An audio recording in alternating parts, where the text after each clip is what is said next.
Será que servir a Deus hoje é mais fácil do que no tempo dos profetas ou no tempo de Jesus? Será que hoje a gente consegue caminhar na fé e ao mesmo tempo viver tudo que a gente gosta, priorizar tudo que a gente quer, fazer as coisas do jeito que o nosso desejo direcione? Será que dá para ser um servo de Deus de uma maneira menos comprometida do que a maneira que os profetas e os apóstolos viviam? Quando aquelas pessoas morriam pelo Evangelho, eram trituradas pelas feras lá no Coliseu Romano, ou trituradas nas mãos de gladiadores que batiam com bolas de ferro, com pontas, ou com tiras de couro, com pedaços de ferro amarrados nas pontas, e batiam nas pessoas, arrancavam pedaços de suas peles e os matavam de forma cruel. Será que eles morreram à toa porque, na verdade, o Evangelho ia ser mais fácil no futuro? Bem, a gente precisa pensar sobre isso, porque senão a gente pode criar um conceito de cristianismo que não seja verdade. E se a gente viver uma mentira achando que é verdade, no final, o resultado vai ser uma mentira. Vamos pensar nisso? Por enquanto, se inscreve no meu canal, toca no sininho, porque todos os dias eu tenho um recado para você. E eu queria muito que você me acompanhasse. Todo dia eu tenho um vídeo para abençoar a sua vida. Bem, hoje eu quero ler um texto que está em Mateus capítulo 5, no versículo 17. Jesus, ninguém menos que o próprio Jesus, vai dizer assim: não pensem que vim abolir a lei ou os profetas. Não vim abolir, mas cumprir.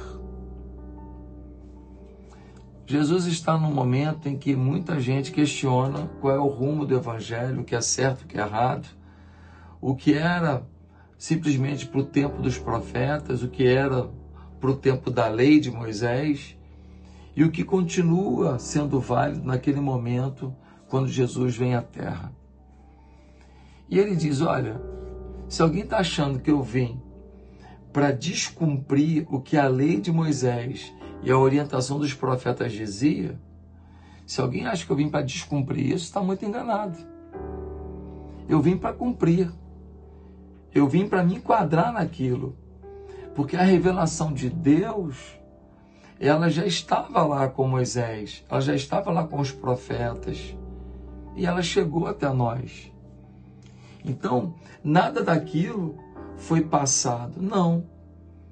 E alguém talvez pergunte: mas o povo judeu tinha uma série de festas, uma série de rituais, de cerimônias, que a gente não faz hoje na igreja cristã.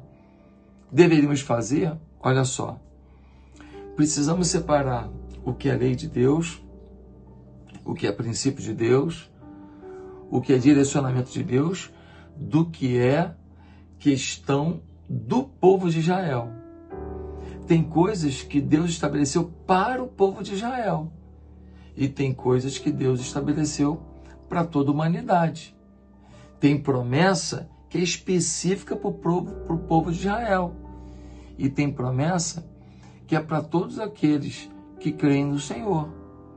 Então, quando a gente lê a Bíblia, existe uma coisa chamada hermenêutica, que é um estudo que se faz usando princípios que nos permitem perceber para quem está sendo dito o que está sendo dito, se aquilo continua aplicável ou não, e se continua aplicável, como é aplicável hoje, se há algum ajuste para a realidade que a gente vive.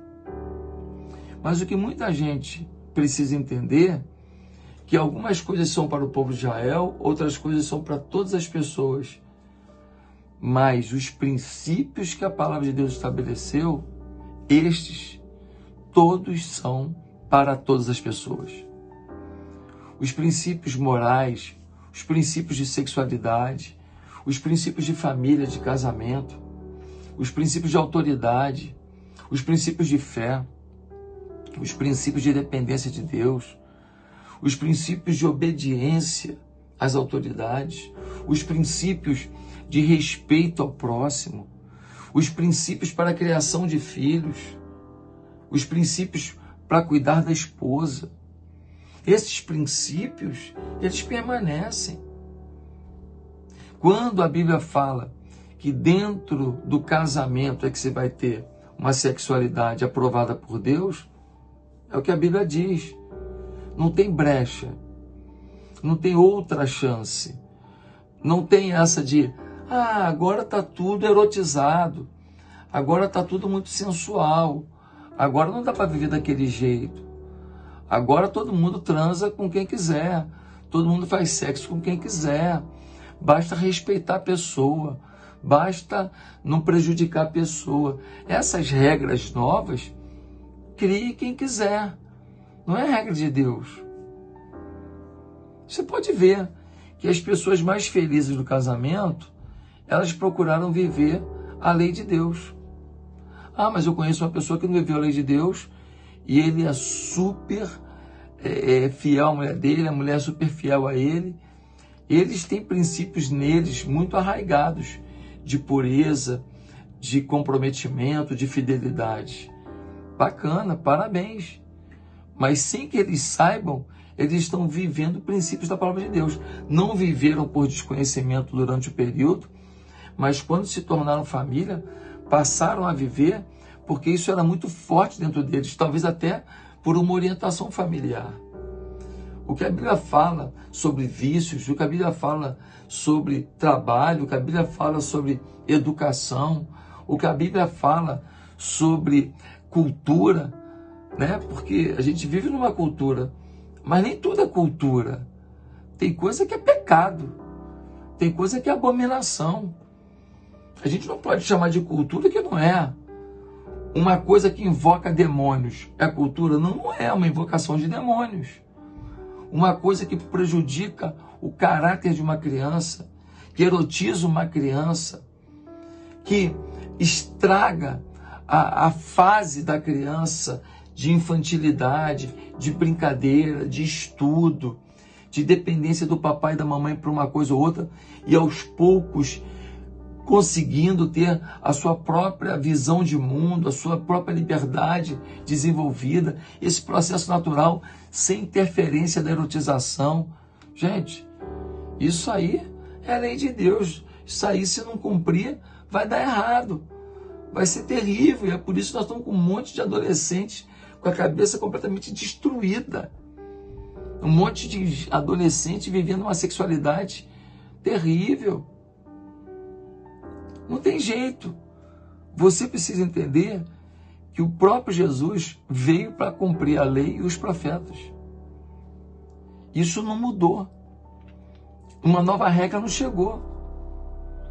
Mas eu vou no culto, mas se eu tiver que ir para um ambiente onde as músicas serão assim, as danças serão sensuais, todo mundo bebendo, gente se drogando, tal. Se eu quiser, eu vou também. Tá, você pode ir. Mas você está fora do temor a Deus. Você está fora da responsabilidade com Deus. Ninguém vai acreditar que você é um servo fiel a Deus naquele ambiente. Um servo de Deus não vai lá. Você não imagina que Jesus iria lá. Você não imagina que Pedro, que João iriam lá. Gente, há um nível de renúncia para viver o Evangelho. Há um nível de sacrifício.